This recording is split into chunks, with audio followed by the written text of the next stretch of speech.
Skills, Wilson here. So I'm gonna keep it a whole hundred with y'all.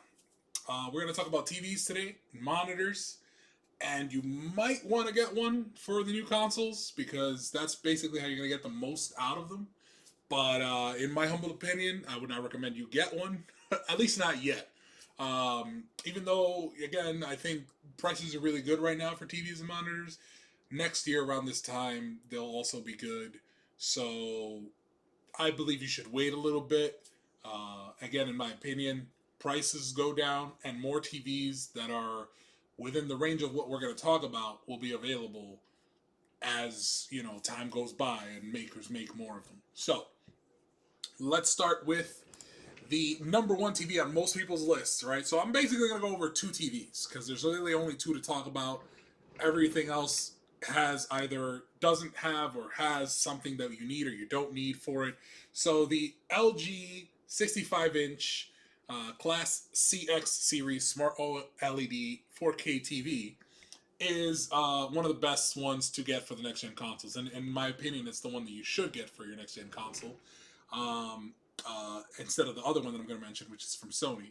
But this one has four HDMI 2.1 ports, which again I'm going to go over why that's necessary. It has a variable refresh rate of 120 hertz, so 100 you can hit 120 frames per second at 4K, which again I'm going to go over why that's important, I guess.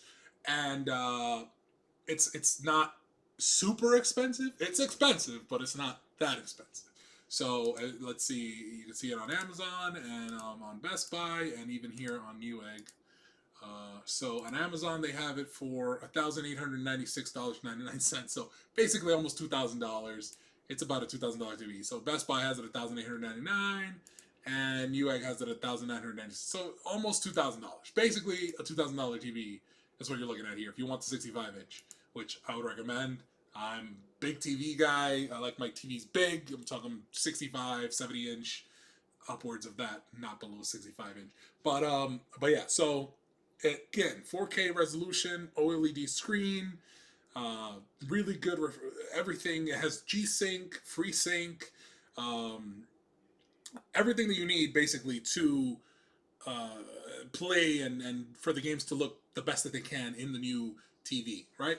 So I'm just gonna go over other lists here. There's another article talking about the best what TV to get, yeah, and what TVs have HDMI 2.1, and again I'm going to go over why that's important.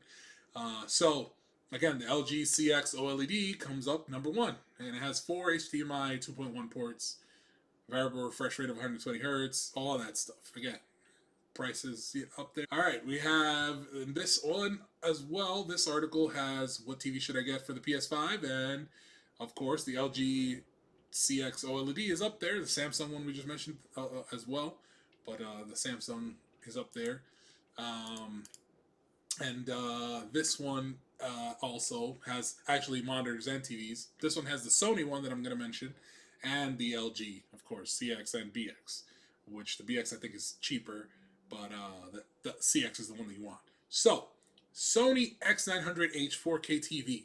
Now, this TV, they have it from 55 inch to 85 inch, which is great. Again, is a 4K 120 frames per second TV, but it has only two HDMI 2.1 ports, not four. And of those two, well, basically two is all you really need if you're getting the Xbox Series X and the PS5. You could just put one of each.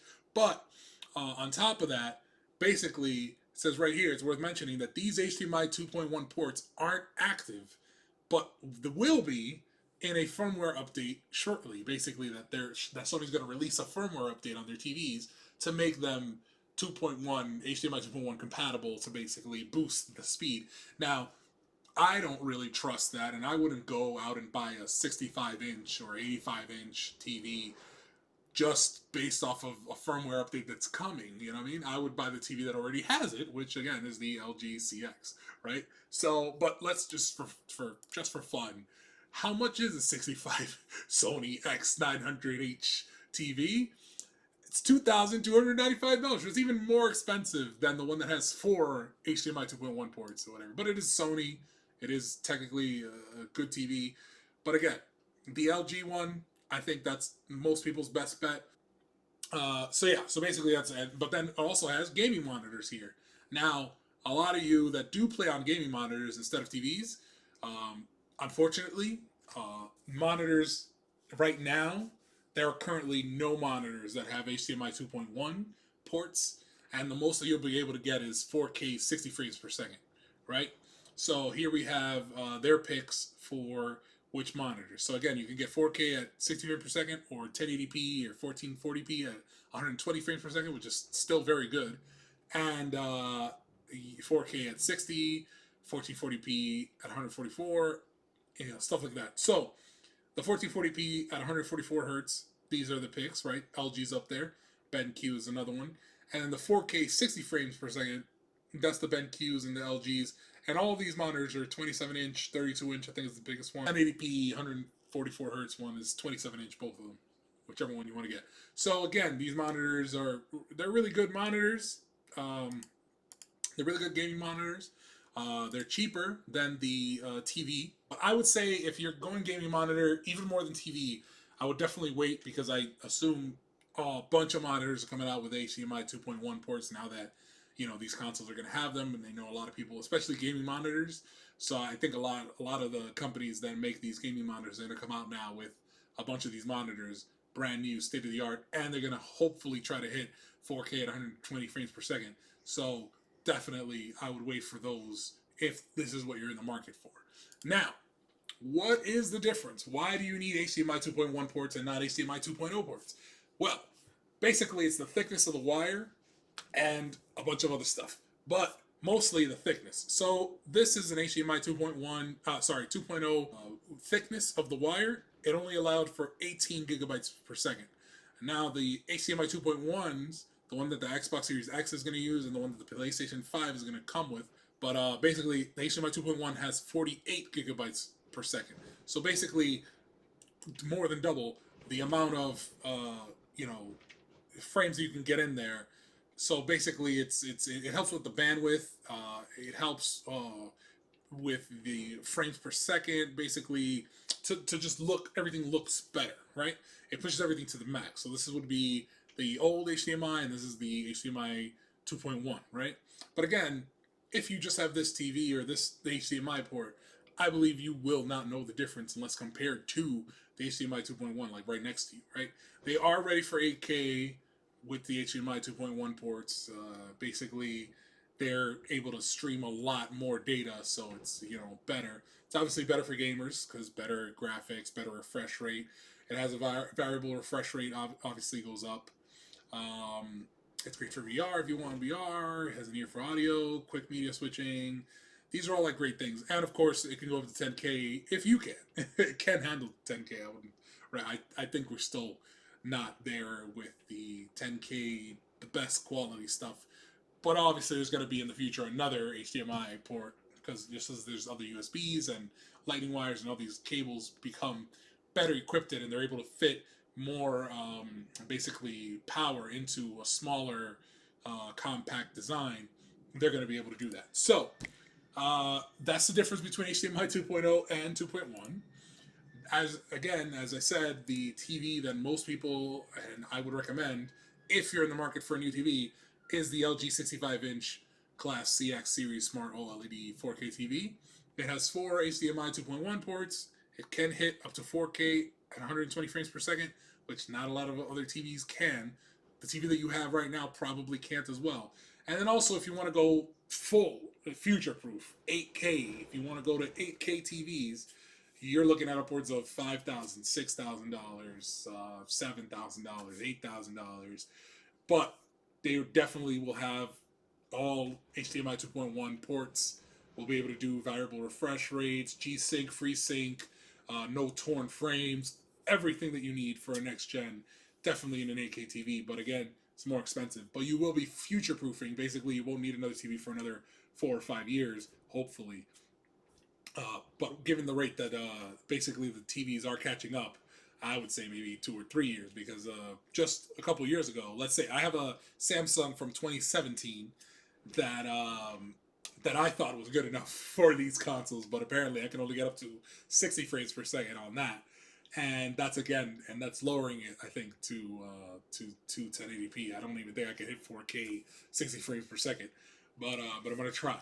But either way, yeah. So basically, now with these 4K TVs and the new 8K TVs, the 8K TVs are more affordable now because 10K TVs are more expensive, and that's the new thing. But then as soon as like 12K or another type of K or whatever comes out, and those TVs become less and less expensive. So like I said, by next year, the 4K TVs that you're looking at now will be even less expensive, and there'll be even more 4K TVs with HDMI 2.1 port. Basically, will hopefully in the future be a lot cheaper, especially this LG 65-inch.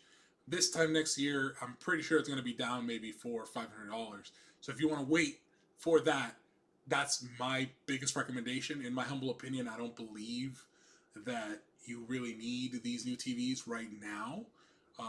First of all, during the pandemic, and a lot of people not really having a lot of money, myself included, I'm opting myself to wait until next year to maybe get a new TV, because it's, to me, that not really the right time. And again, as a consumer, I don't really see a lot of differences in graphics and all that other stuff. We're miles ahead of what I used to play with like 8-bit and 16-bit consoles. So now, to have, these graphics and these amazing things, I'm really just happy. And I've been happy with my TV for the last couple of years. So I think another year is still good on it, even if I don't get the most out of my consoles.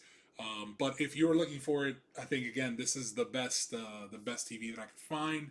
Most people could find. I think Austin Evans did it on. There's a video on YouTube. Austin Evans did a review of this specific TV, and it's pretty good. So I would say if this is what you're looking for as far as TV wise, this is the one you should go for. If you can wait, I would definitely say wait. As more TVs probably with HDMI 2.1 ports will come out and hopefully drive the price down of even this LG TV. And then, of course, if you're into getting a gaming monitor, I would definitely wait, because there even isn't a gaming monitor right now that can hit 120 frames per second 4K.